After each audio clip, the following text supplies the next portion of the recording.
Hey, Algebra 1, Mr. Withers here. Today with just some real quick notes on what we call special products. So you can label this spot in your notes. Special products, these will be just 3 shortcuts that can help us with multiplying binomials times each other. When we have some certain things that are true, we can actually skip FOIL to a nice little shortcut that can make life a little bit quicker and easier for us. So this first one, when we have binomial multiplication that falls under this category of a plus b and a minus b. For example, this would be something like, let's say, x plus 3 and x minus 3. So we've got the same terms. We've got an x and we've got a 3. One of them is adding and one of them is subtracting. When we FOIL this out, what will always happen, first times first, is x squared, outers minus 3x, inners plus 3x, last times last minus 9. What you're always going to see happen in this situation is that we end up with opposites here in the middle that cancel each other out, a minus 3x and a plus 3x. So you always end up with an x squared minus 9. If we think about that in terms of just a generic example, like the a plus b and a minus b, first times first, a squared, outers, negative ab, inners, positive ab, last times last, minus b squared, with that middle piece canceling each other out. You can see that every single time that we end up with something that falls under this format, we can shortcut this by jumping straight to a squared minus b squared. That will work every single time. So, for example, if we saw something like, let's go 2x plus 5 and 2x minus 5, we could shortcut that to be 2x squared minus 5 squared, or 4x squared minus 25. Nice little shortcut there that will always work in that situation. So shortcut to a squared minus b squared. Let's go ahead and look at another one here. Second special product. Okay. If we have a plus b squared, it's always going to factor out or multiply out to fall under this shortcut, a squared plus 2ab plus b squared. This, for example, would look something like this. If I have x plus 3 times x plus 3. So the exact same thing twice in a row. So that would be like, oops, not a plus b, x plus 3 squared, right? We can rewrite this as x plus 3 squared because it's the same thing, just times itself twice.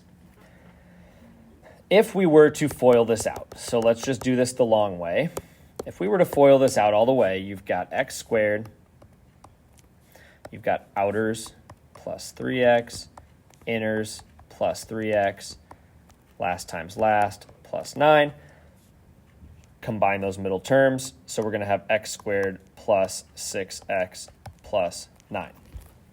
If we think about this in terms of our shortcut, we've got x plus 3 squared. So we can shortcut using this piece over here. So my first term squared, so x squared, plus 2ab, so that would be 2 times x times 3, or 6x,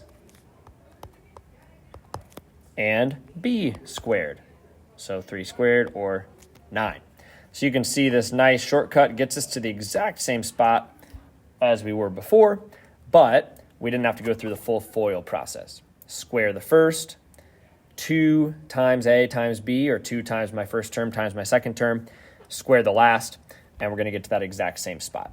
So nice little shortcut there as well. Let's go ahead and get that one down in your notes.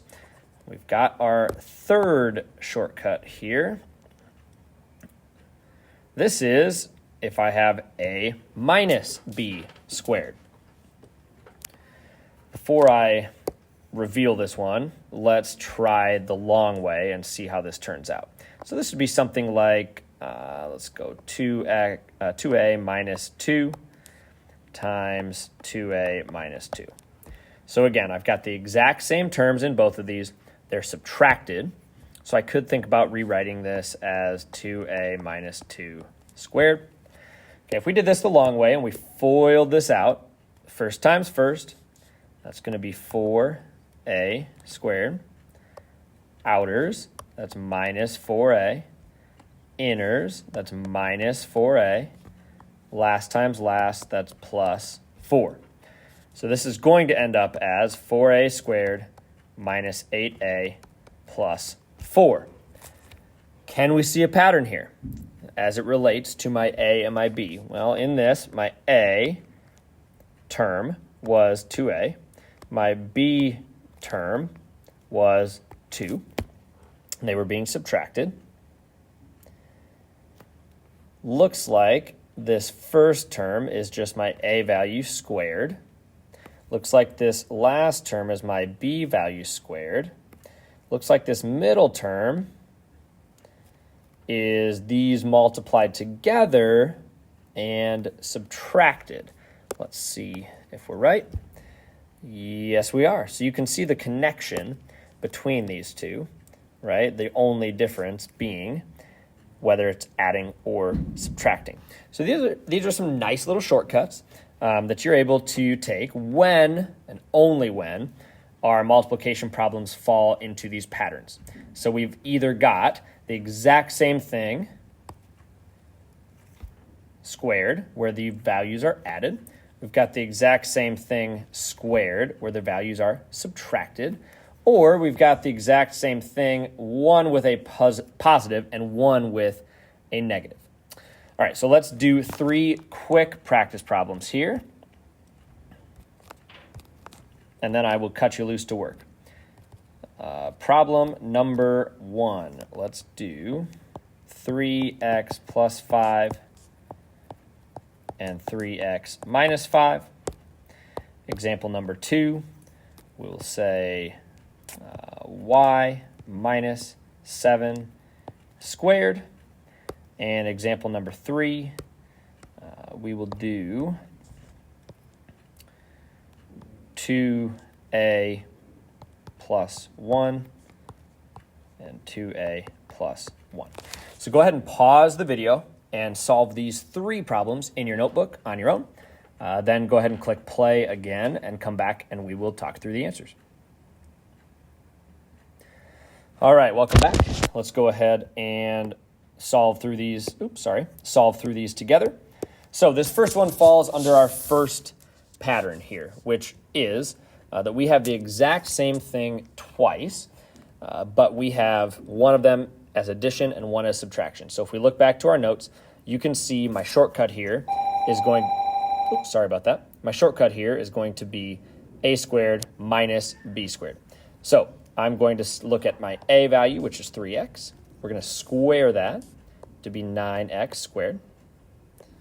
And my b value, which looks to be 5, I'm going to subtract 5 squared, which is 25.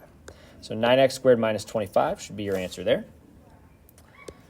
My second and third examples fall under those categories of the same values squared. This one we could even think about rewriting to be 2a plus 1 squared. So we've got a couple rules for those as well. So with this first one, we know that we can just take the first value squared minus 2 times the first value times my second value, and then the second value squared. We know 2y times 7 can simplify to be 14y. So when I multiply those out, that should be my answer. Third one falls under the same category, except it's just going to be addition. So I've got my first value squared, or 4a squared. I'm going to add my first term times my second term times 2, and then my second term squared. 1 squared is 1. So when we multiply out that middle piece, that's just going to be 4a. That should be my third answer. So again, you've got a couple nice little shortcuts that can make life easy. The rest of your time today, there is a Google form race posted to Canvas. The problems are on Canvas as well as the link to the Google form. So go ahead and work either solo or with a partner. You will answer those questions, put those in the Google form, and then show the sub when you have completed that Google form race all the way through to the end. Rest of the time is yours. Use it wisely. Good luck.